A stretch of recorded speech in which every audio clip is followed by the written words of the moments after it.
Hello, everyone. So, another episode of Payne's Perspective, and this time I want to talk about gaming. So, my experience of gaming is that I was a gamer. I've became very infuriated and annoyed with the gaming industry as it currently is and how it's continuing to move forward. And so I don't game anymore. I sold any consoles that I had, and I'm no longer a gamer. So I've actually wanted to make this video for a while and just talk about why that is, and what's happened to deter me from continuing with purchasing games and gaming in itself. And I don't want influence anyone else's decisions or anything like that. I'm not telling you to share these thoughts, but if you do, then great. Leave a comment or whatnot of how you feel about it. But let's jump straight into it. So I used to be quite a heavy gamer growing up with the PlayStation 1, PlayStation 2, and PlayStation 3.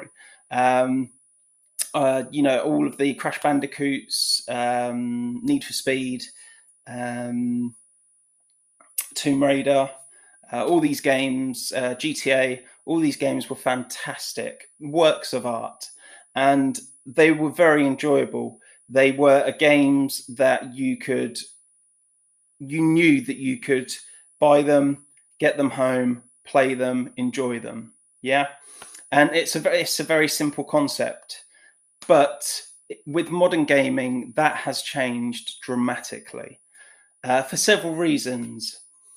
First and foremost, the issue with the way games are released these days, in my opinion, is absolutely abysmal.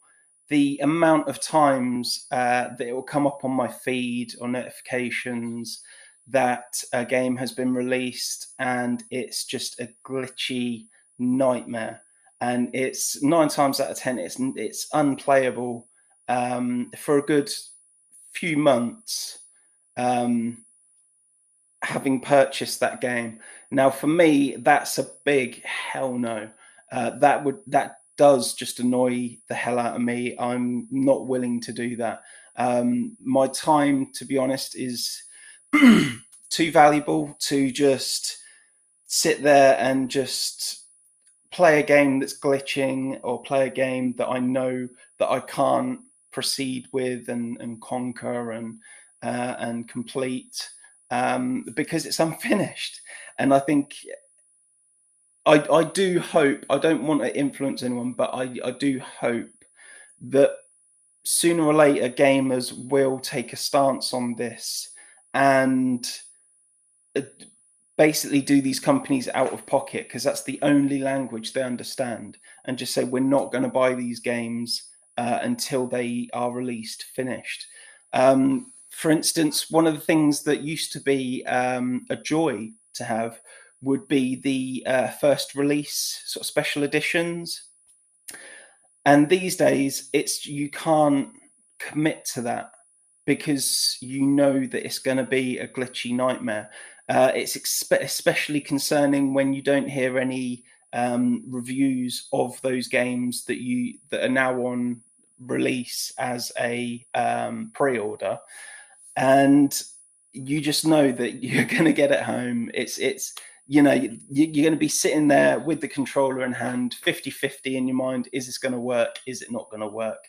I'm not prepared to do that, to sit down and go through that, unfortunately. So that's one of the reasons I've just gone away from the gaming industry.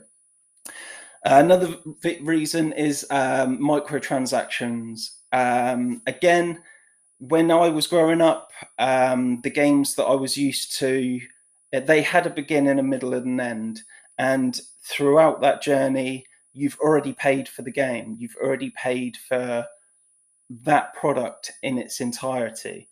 So for me, microtransactions, again, are just a no, because I can understand add-on content where you get new levels, new weapons or new maps, things like that. That is worthwhile. That is a good microtransaction.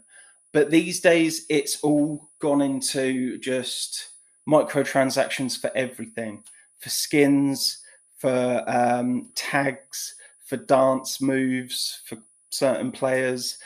Even to unlock certain players, you have to pay. That there's no way that you can get them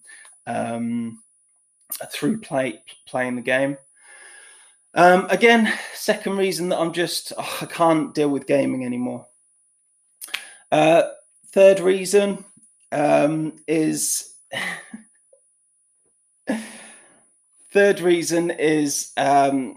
people that don't play the game and will just rush through. Again, this ties into microtransactions. They'll just buy all the highest gear and everything and then just fly through the game. No one else stands a chance, and that in itself becomes a wealth and poverty ecosystem within the game.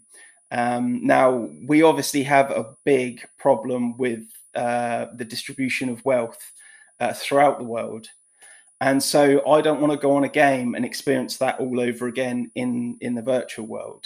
I have to deal with that every day. I don't want to deal with that in a game. It makes it unplayable. It makes it not enjoyable, and it makes it intolerable, to be honest. And there's far too many kids these days that aren't doing anything with their lives other than playing games, and so they will harass their parents to buy them all the latest things and whatnot. And I think it's just negative for everyone. So that's another reason. And my last reason that I've just done away with gaming altogether is, as I said earlier, the games that I remember, they had a beginning, a middle, and an end, usually with some kind of great storyline, heroic deed or set of deeds or what. And, that was that. It was enjoyable. And with the technology that we have now, the way I see it could have gone so much better in that you could have had a game that had a beginning, middle, and end, but you could take different paths because you've got so much data to use these days, and you can you can expand that game within the console itself, not just on the disc or anything. And so with that, in my opinion, you have to have a beginning, middle, and end. That's the truth of it for me. And these days, I see people that there's just no end to the game. It just goes on and on and on and on and on, and it becomes a life mission. It becomes a task. One of the things that contribute to that quite aggressively is the grinding that is inevitable in any modern games now. And it's not what the gaming industry should be about. So again, for me, it's absolutely just destroyed the industry. I can't see myself returning to the gaming industry anytime soon. My last console that I actually had was a Google Stadia. Still got the controller. Obviously, that was just a minefield of broken promises. Again, it was released unfinished. There are things on that system that just didn't exist, that were promised at launch, and they never came into existence, and they will never come into existence because, and if you don't know, Stadia it's finished. It's gone. They've terminated all the servers and everything, and because it was a server-based platform, you can't play any of your games or anything on it anymore. So that controller that I've got, and it's a shame because it is a really nice controller. It's some good, well-made bit of kit, but it's absolutely useless now. I've heard of people that are unlocking the Bluetooth on them so that they can use them with like Xbox, PlayStation, and things like that. I'm not going to bother because I don't have those consoles anymore. I was going to settle in with Stadia, but that obviously hasn't panned out. So for me, that's it. That's the gaming industry done. Share your thoughts and comments if you want to. You know, if you want to argue with each other over it, then yeah, get a bit rowdy. But yeah, for me, over.